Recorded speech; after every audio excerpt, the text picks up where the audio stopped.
What movie was so violent that it caused the Motion Picture Association to change their rating system forever?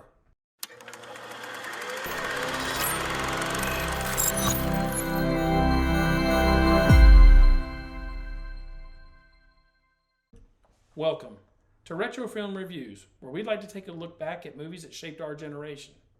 I'm Ed. And I'm Thor. And today we're going to be discussing 1984's Red Dawn. So Red Dawn is about the communist invasion of America. And it takes place in a small town in Colorado. And a bunch of teenagers band together to try to save their town. One thing you have to remember is that this movie was placed basically at the height of the Cold War. So for us in our generation, we thought this was a possibility that could actually happen. Right. I mean, I remember having drills in school where there was a nuclear explosion. We had to get underneath our desk or in the hallway and cover up, which honestly wouldn't do anything. But it made you feel safe. Right. So with the news going on, with the presidency, Ronald Reagan at the time, the height of the Cold War, you had that constant threat. And the two superpowers. The two superpowers, the U.S. versus the USSR, the Soviet Union. And we had already gone through where Russia had put missiles in Cuba. Right. So Cuba was communist. And so you had them working together. And now you put in Nicaragua for this movie. And they were the three invading forces. Right. And they actually were all working together, in concert together, to try to do this attack into the U.S. And according in the movie, the way that they invaded, basically Mexico was kind of defeated, and they came up through Mexico. Yes. And came up through Middle America, and basically through Alaska down, and then the West and East Coast were still sovereigns of the United States. But the interesting part of this movie is that you actually are taking Middle America, which is very conservative, gun-bearing people. America. And these are the people that are going to have to fight. Right. And so it's... and they're all basically on their own. There is no help.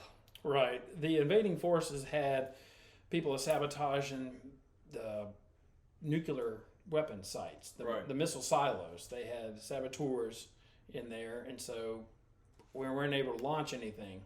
And in the movie, which we find out later, that there was nuclear bombs in different cities, like Washington, D.C. was taken out and some of the other areas. So it really kind of was crippling the country, but the Americans were fighting back.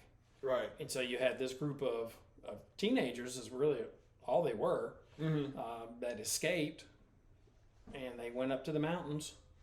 And they hid out, and some of them knew how to hunt, and some of them wanted to turn themselves in and surrender.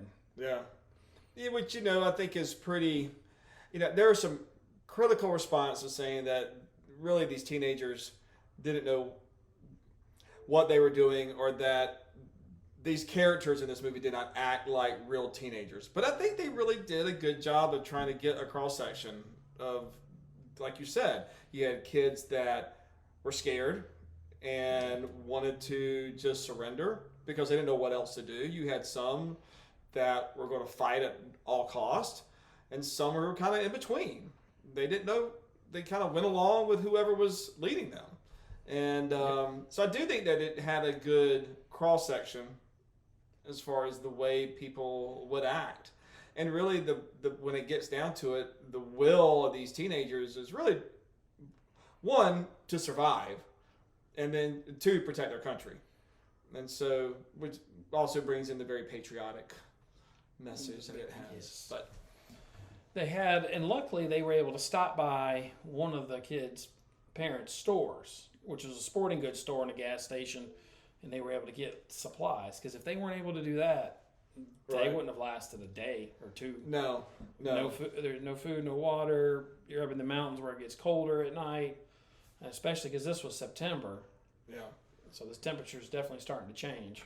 Yeah, and had said that the U.S. forces probably would not be able to help them until probably springtime. So they had to last a good 6 months before they were even going to get any kind of help. Now, you mentioned about the supplies. Mm-hmm.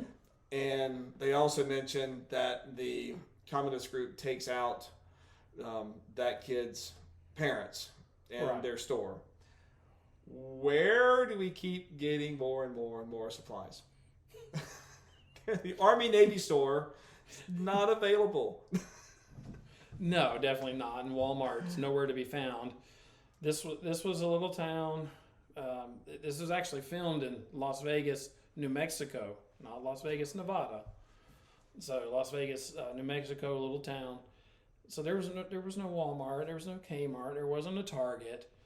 So you're right. There's nowhere to get any other supplies unless you go and steal something from somebody. The only thing I could think of is that they would attack different factions within this communist group, which they did, and they would rampage their camp and steal all their supplies. Well, the first time they attacked them, it was kind of by accident. There you had the 3 Russian guards taking photo ops. Yeah. So even when they're invading the country, they're coming up and looking over the mountains and look how beautiful this is, and they're just like tourists. Everybody wants to sightsee every now and then. Yes, and so they run across several of the renegades or the guerrillas as they end up calling them for the guerrilla warfare, and they ended up killing their first 3 soldiers, and then after that, that's when things really start taking. And so they took their weapons. Right. You know, they had a vehicle there, you know, so they can get supplies off of that. Yeah. Well, I think it also showed they built their confidence that maybe we can have a fighting chance here. You know, by Taking out a little bit at a time. right. Divide and conquer. Yeah. It's an old war tactic. Mm-hmm. Yeah, because if they would have just stormed the town where all 3 different forces were at, they wouldn't have stood a chance. There was 8 of them. Well, actually, Right. this time there was 6. No, when they killed those 3, there was 8 of them because they had gotten the 2 girls. Yeah. And so, yeah, trying to take on an entire army or a regiment, it just wouldn't happen.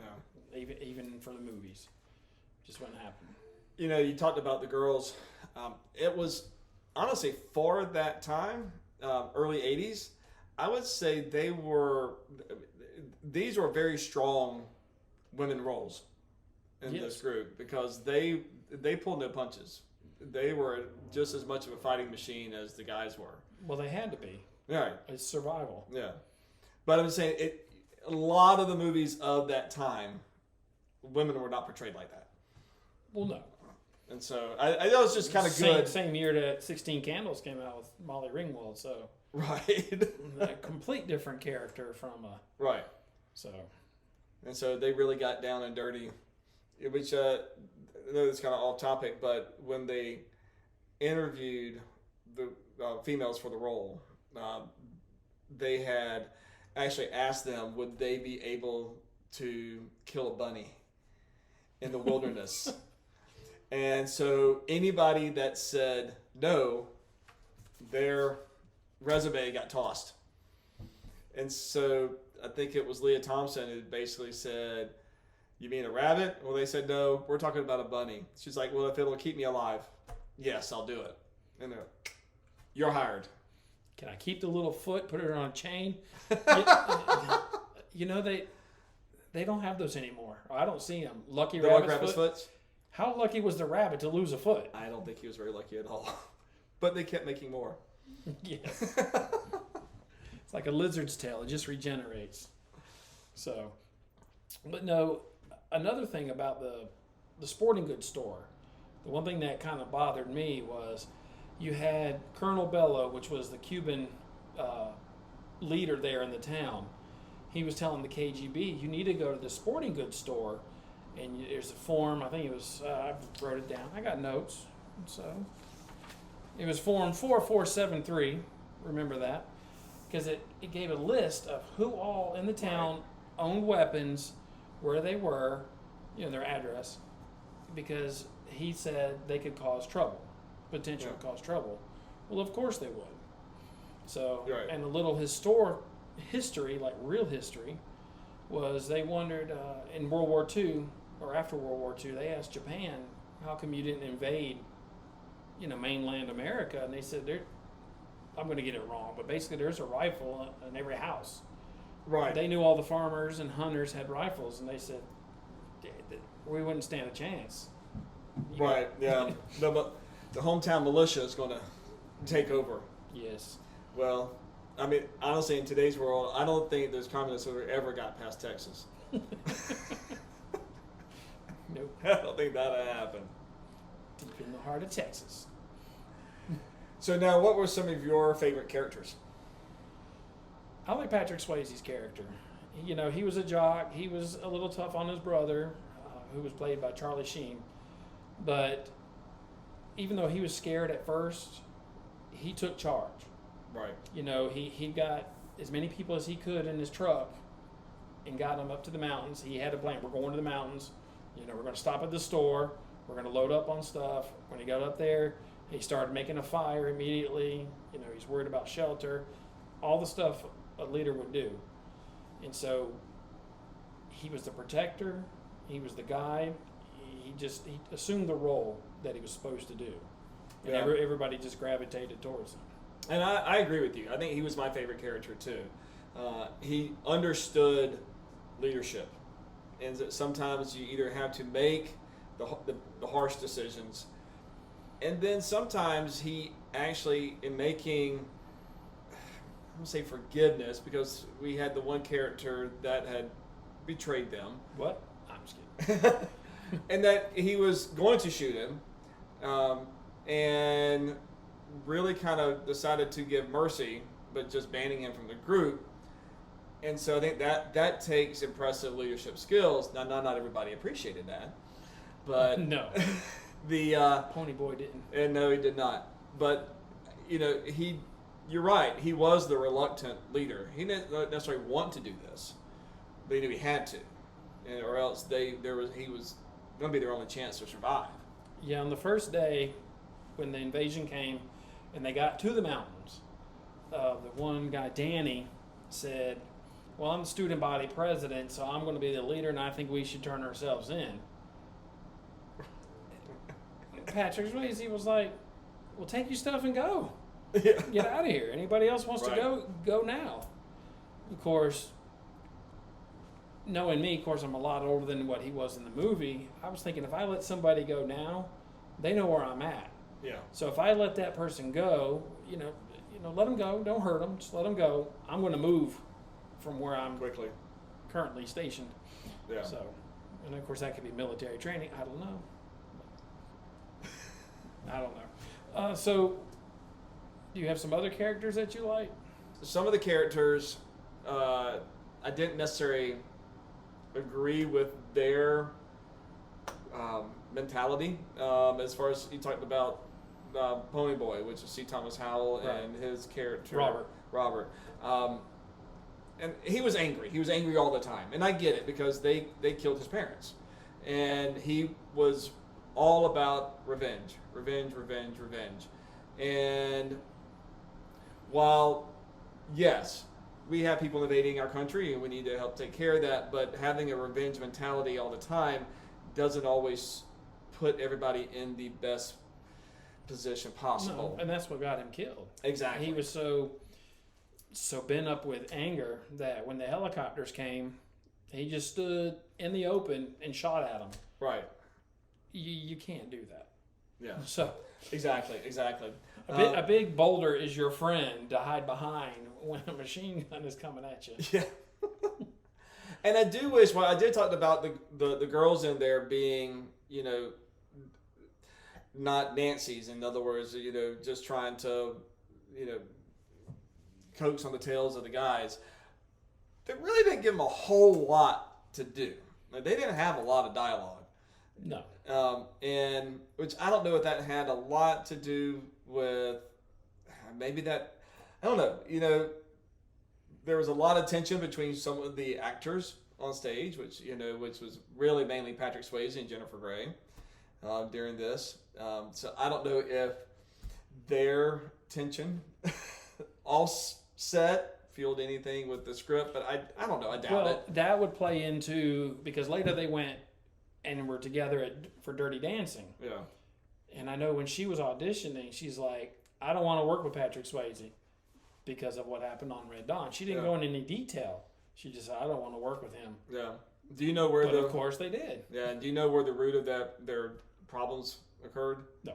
So, what I did a little research with the director, John Milius, had basically, because Patrick Swayze was 32 when he was filming this, so he was old, or a lot older than everybody in here, really too old to be playing the late teenager or early 20-something's brother that he was supposed to be playing. Well, he had kind of put him in charge of all of the young actors, and basically gave him the boss role for telling them what to do. And Patrick Swayze even did the kind of method acting where he stayed in character as Jed the whole time, and that just rubbed a lot of people the wrong way, and mainly Jennifer Grey. Yeah, I heard that when the directors and everybody wanted to, or screenplay writers, which John Milius was one of them, wanted changes, they would give it to Patrick Swayze to give to them. So it egged it on. And I can also imagine, because for this role, those actors had to go through 8 weeks of military training. Yeah. So the drill instructors would feed them when they saw fit. You know, they actually had to learn how to handle real weapons, not toy weapons. Not toy weapons, you know, how to handle them. And you could see how when they first start with the rifles, in those first couple scenes when they're getting them, I'm not talking about hunting rifles, but the AK-47s and those type, you know, they're not... Like Jennifer fumbling Grey, around. They're fumbling around. They don't know what they're doing.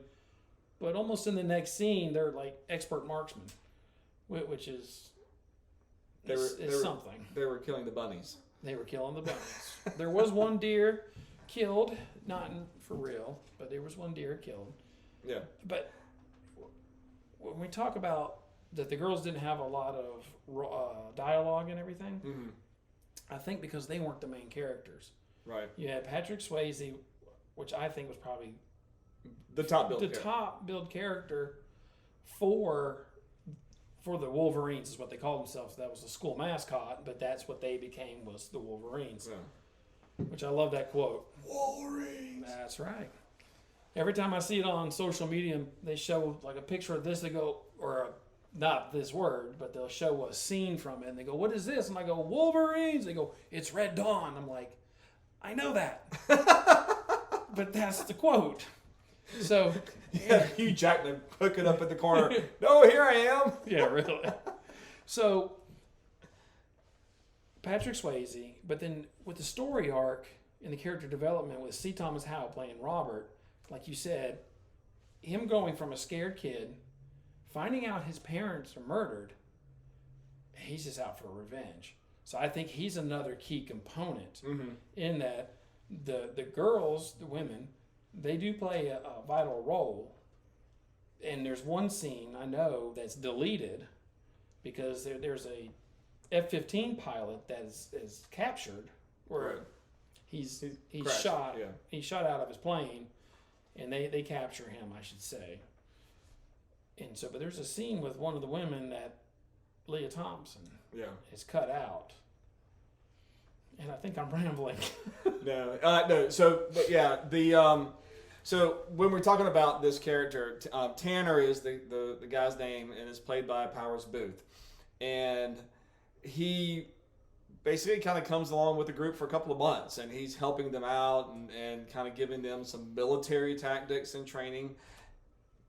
Now he starts to become friendly with the Leah Thompson character, and there's a very strong insinuation that he is flirting with her, she is attracted to him, and it's just awkward because this guy's in his probably early 30s.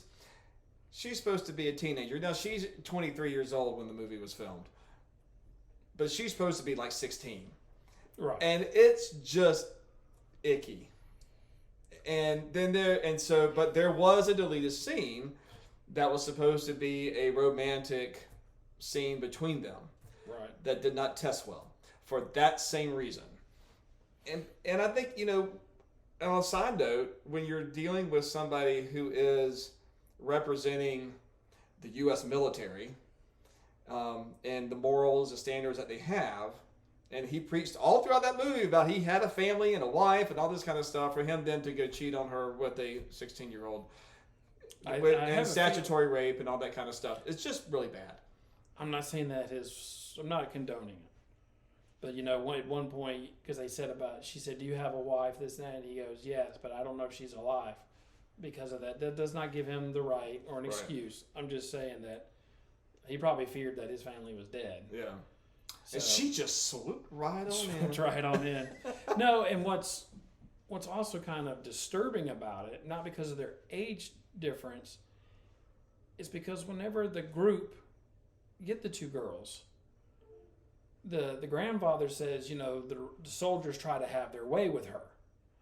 So...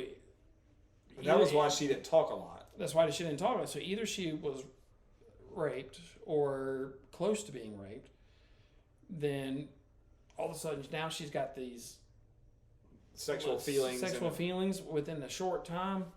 It's just like, that didn't set well with me. I'm like, something's just not right. Right. And especially if they deleted a love scene, it's like, okay, that's a short time. I've known people who've been traumatized by different things, and there isn't a quick turnaround, quick jump.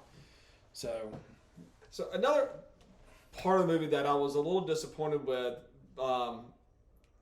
at the very beginning, I love the scene where the paratroopers come in. It's kind of an iconic scene, but it really occurs like 5 minutes after the movie starts, and there is really no information on trying to you actually kind of learn these characters after the incident. You don't learn them before. And so for me, because I watched the movie a lot whenever I was a kid on HBO and all that kind of stuff. I really haven't visited since like 30 years. So I was watching it again last night, and I guess I'm just so used to how most movies, you introduce your characters, you kind of get to know them a little bit, and then you have the inciting incident happen, and you care a little bit more for them. I didn't really get that this time, because I cared more for them as I went through the movie and learned more about them, and then some people I really didn't care about. It's like, See, I'm the exact opposite in this one. Okay. I like the thing just coming right at you. Patrick Swayze, he drops his brother off at school, and he dropped somebody else off. I can't remember who it was, but he dropped them off, pick you up later, this and that, going to work at the store or the garage, wherever. And then there comes the paratroopers. It just sets you right in it. Now, I know we just reviewed Goonies last, and they introduced you to every single character first. I love Goonies. Obviously, since you watched, but you haven't, go see it. Yeah, hello. But you get all those characters at that time. Just, it seems like it takes a while to get into the incident that really gets them where they find the treasure map. That's that other video. You've watched it, right? Right? Yeah. So for this one, you just jump straight into it. And then not that you're trying to figure out who the characters are, but they do develop. And then you start almost picking out who you like. This is me. Yeah. Who you don't. Yeah, well, that guy, he wants to go ahead and turn him and cut him loose. Which that guy is Danny, and he ends up betraying him. Right. Which I don't think he meant to. He says, I know we're probably jumping ahead. Of course, you talked about it earlier. He said, my dad turned me in. Right. They made me swallow the tracking device. Yeah. Now, he could have come back and said, hey, I got a tracking device in me. I'm out of here. Right. But he knew what was going to happen. Yeah. Which leads me to a couple of points about when they're coming to track him and track them all. Mm-hmm. They have the Russian elite special forces that are coming to get him. The Wolverines are waiting for them. I mean, it's complete snow now, so everybody's in the white garb, and you can't be seen. And where did they get those? Where did they get the winter suits? Probably when they took them off some dead soldiers. But you've got the special forces coming through, and here you have the Wolverines waiting on them. How did they know they were coming through there? Yeah. And there's a lot of scenes in there. It's a great movie. And maybe we're just picking it apart a little too much.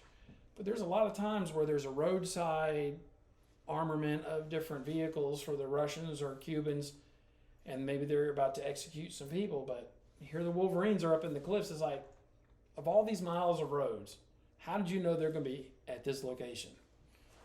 Yeah. It happens quite a bit.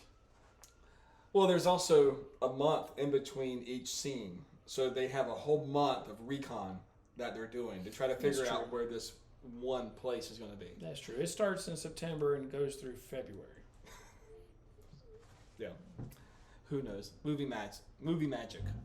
I like the other way, magic. Magic. So anyway, one of my favorite things is the Russian helicopters. Oh, They were specially made for this film. Really? Yeah, I didn't realize that when I was young. Yeah. I just thought those Russian helicopters are cool. Yeah. But they had to be made a certain way because, again, the height of the Cold War, you can't just go get Russian helicopters. Yeah. So they were made. The FAA actually said, yeah, you can't fly those over people. So that's why you never see a direct scene where the helicopter's flying right over. It's always, you may see somebody and then the helicopter's going over, but they're not underneath. It's the camera. But I thought they were just so cool. They were. Kind of reminds me of, I don't know if they still use those same ones, because it's the same movie studio, but for Rambo 3, where he fights the Russians in that, it reminds me of those that are in there. So this is a fun fact. I don't know if you know this. The military expert that they had for the film was Alexander Haig. And Alexander Haig, if you don't know, was the chief of staff for Nixon and President Ford, and he was also the Secretary of State under Reagan. But when he left Reagan's staff, he became a board member for MGM United Artists, who made this movie, and then brought in all of his military knowledge to the set. That's great. That's kind of cool, I thought. Mm-hmm. You know, especially to have a political figure like that. Oh, yeah. And a political figure, a Republican political figure, go work in Hollywood. Which is probably True. even more strange. Yes. You know, and I know I'm backtracking, and I apologize for that. When we're talking about character development, the Cuban commander, Colonel Bella, Yes. he has a story arc. He does. And that's the important one thing. Let's talk about that. Yeah, because we talked about the Wolverine's main characters. I think he's the biggest main character, this is my opinion, for the other side. Oh, exactly. And what it boils down to is when he fought in Cuba, he was like a Wolverine. He was a rebel fighting against, the man or whatever you want to call it. He was on that side. And he even makes references to it. He goes like, this was us. They're just... Right. They're just defending... They're not a military. Because the Russian commander was like, we got to squash them. They're military, this and that. And he's like, they're just people They're trying just people to survive. survive, exactly. And that's what we were. But at the end of the movie, when he has a chance to kill them, which they're already shot, and they were about to die. But he says, I'm going to let you go. I'll let you go and basically die in peace. Right. And I think, honestly, he had... In my heart, he had a change of heart of the way he looked at this whole invasion. Like, I almost think that he regretted it, because maybe not, but I just but I think he felt like, yeah, these people are just like us, and why am I to persecute them or to try to control these people just as much as I didn't want to be controlled? And they made references to other wars. The Russians made reference to the war in Afghanistan, which at that time Russia was fighting in Afghanistan, and we were helping supply the Afghans. So that's a history lesson you have to look up for yourself. That's where Stark Industries came into play. Stark Industries. So Ed, you were talking about the rating, about how this was the most violent film. Right. What did you mean by that? So 1984 was a strange year where not really a strange year, but it was a year where they had a lot of movies that were ultra violent, according to parents. Started out with Indiana Jones and the Temple of Doom, where you had people who were ripping hearts out of people burning up into a volcano alive, eating chilled monkey brains. And then you had another Steven Spielberg movie. He was the culprit for this, but of Gremlins, where you had little monsters that are microwaved and exploding. You had just some really ultra violent, while cartoonish, but still ultra violent, that gave kids a lot of nightmares. So this caused the MPAA, the Motion Picture Association of America, to go and review their rating systems.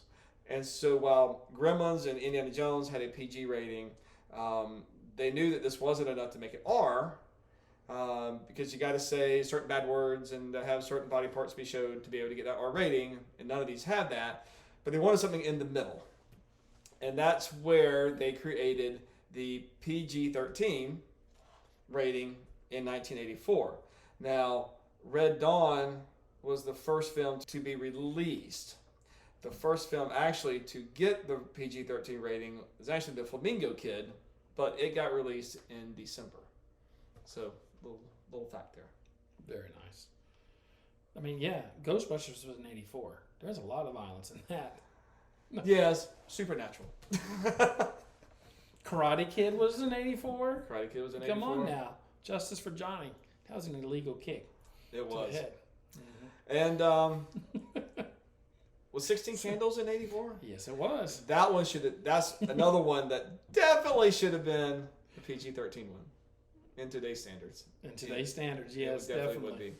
So, 84 was a great year in movies. Right. And I think we're about ready to wrap this up. Yeah. But have you subscribed yet? I know you have, but you haven't. So you need to go ahead and subscribe right now. You can like the video. You can dislike it. You got two choices. I mean, I would personally like it. In fact, I think I will like it right after this. I will. And then hit the bell notification. And then leave us some comments. Let us know what you thought about Red Dawn.